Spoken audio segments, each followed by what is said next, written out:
बिस्मिल्लाहिर्रहमानिर्रहीम। नाज़रीन, मैं हूं आरिफ हमीद भट्टी और आप देख रहे हैं आरिफ हमीद भट्टी यूट्यूब चैनल। अगर पसंद आए सब्सक्राइब करें, शेयर करें और लाइक करें।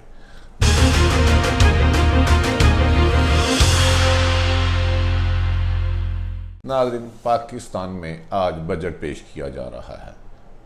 इकॉनमी की सूरत हाल मादी की हुकूमतों और मौजूदा हुकूमत में बहुत ज़्यादा अफसोसनाक हद तक नीचे जा चुकी है, जिसमें आम शहरी की रोज़ बसर की ज़िंदगी सख्त मुश्किलात का शिकार है।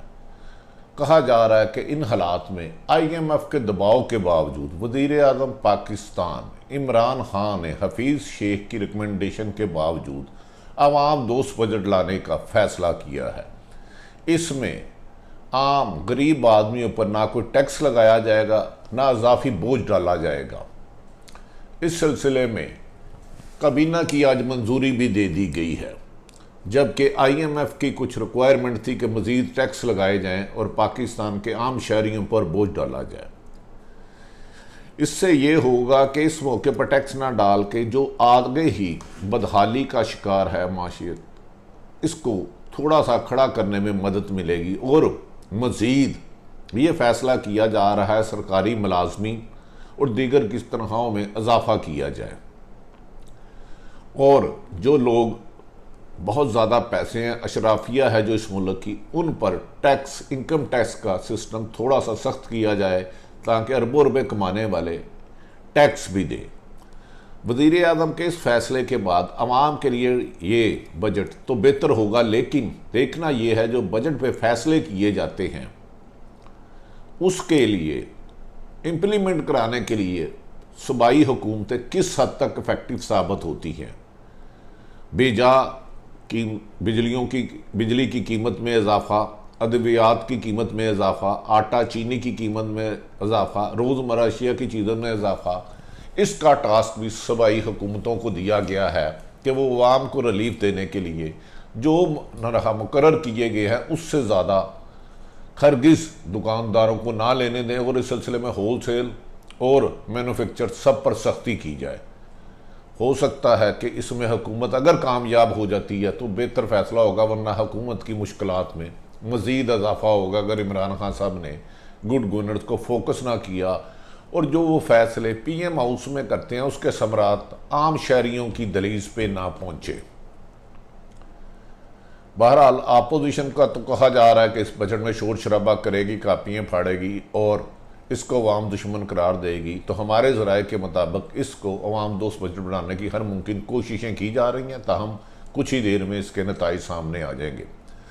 नाज़रीन, दूसरी तरफ शहबाज शरीफ अपोजिशन लीडर नैब की अदालत में पेश हुए और अल्लाह ताला उनको तंदुरुस्ती, सेहत, ज़िंदगी दे, लेकिन उन्होंने इल्ज़ाम लगा दिया कि नैब की वजह से उन्हें कोरोना लगा है, जबकि नैब के दफ्तर में कोरोना से बचने के लिए तमाम इंतजाम मुकम्मल किए गए थे।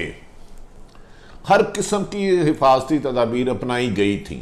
जब शहबाज शरीफ पहुंचे तो चंद दर्जन लोग उनकी गाड़ी के इर्द गिर्द आ गए। उनमें से किसी ने भी SOP का ख्याल ना रखा। हो सकता है कि ये वजह उन लोगों के आने की हो जो शहबाज शरीफ के साथ चिमड़ते रहे, नैब में करप्शन केस की पेशी पर फूल निछावर करते रहे। इसी तरह हाई कोर्ट जब वो जमानत पर गए तो दर्जनों मुस्लिम लीग नून के लोगों को बुलाया गया और वो नारेबाजी करते रहे। बाज लोगों का कहना है कि नैब की वजह से शहबाज शरीफ को कोरोना नहीं हुआ। इधर PTI लोगों का कहना है कि मरियम नवाज का विजन, सोच और अदारों के खिलाफ नफरत और शहबाज शरीफ का इक़्तिदार में जल्द से जल्द आने की वजह से पूरी मुस्लिम लीग नून कोरोना ज़दा हो गई है। इक़्तिदार की हवस शहबाज शरीफ की, मरियम नवाज अपने ही चचा के खिलाफ इस किस्म के ट्वीट करते हैं, इस किस्म के हालात पैदा करते हैं, अदारों को माजी में इस तरह तनकीद का निशाना बनाते रहे हैं कि इसमें 4-5 सीनियर मुस्लिम लीग नून के रहनुमाओं का कहना है कि मरियम नवाज की सोच ने, के अदारों के खिलाफ नफरत ने मुस्लिम लीग को कोरोना वायरस लगा दिया है, जिसकी वजह से हमारे लिए सख्त मुश्किलात पैदा हो रही हैं। जब हम अपने हलकों में जाते हैं तो वो कहते हैं आप तो कहते थे हम कायदे आज़म की जमात है, आप तो अपने ही फौज और अदलिया के खिलाफ नामुनासिब अल्फाज आपकी क़यादत कर रही है, जिसकी वजह से लगता है कि मरियम नवाज और शहबाज शरीफ को ये सोचना होगा कि अपनी जमात को मुत्तहिद रखने के लिए अदारों के खिलाफ नफरत फैलाना नहीं, अवाम दोस्त पॉलिसियाँ बनाना होंगी, उनकी मदद करना होगी।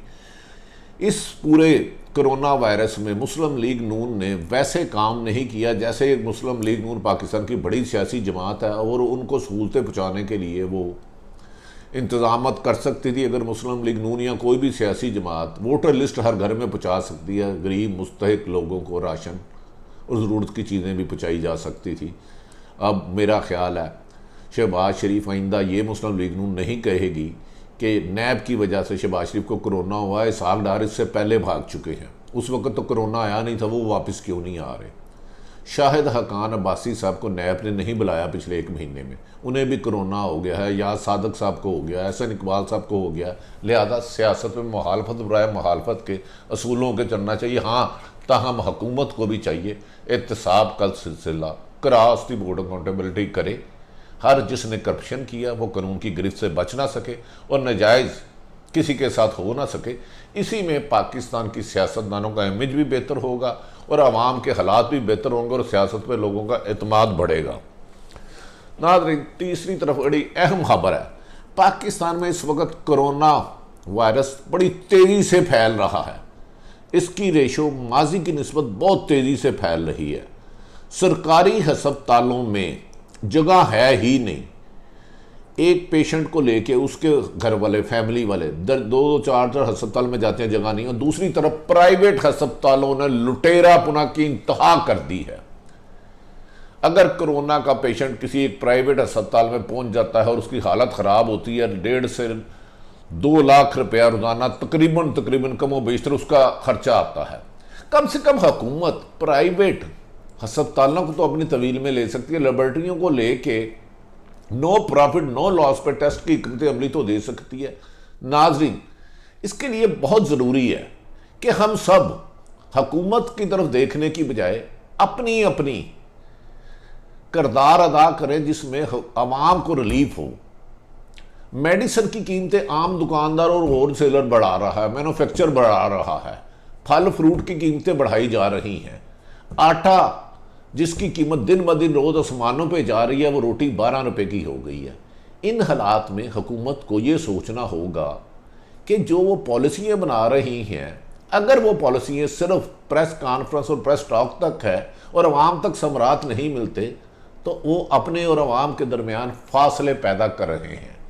अब इमरान खान का इम्तिहान है कि वो इन हालात में सिर्फ दावे तकरीरों की बजाय अवाम के लिए अमली इक़दाम करें। और एक बुरी खबर, दोबारा मौलाना फजलुर रहमान जमीयतुल उलमा इस्लाम, उन्हें फिर ट्रक की बत्ती के पीछे लगा दिया गया है।